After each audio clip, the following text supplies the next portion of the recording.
تبریک میگم. تو به عنوان نگهبان زندان استخدام شدی.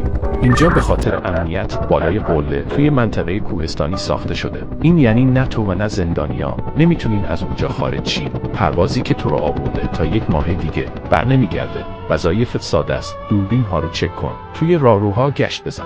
و حتما این قوانین رو فراموش نکن. قانون اول: هر شب ساعت 1 یه نگهبان شبیه خودت توی دوربین ظاهر میشه. اگه توی راهرو داشت قدم میزد، زود برق اونجا رو قطع کن. اگه توی برگه ثبت ورود اسمت 2 بار نوشته شده بود، زود آتیشش بزن.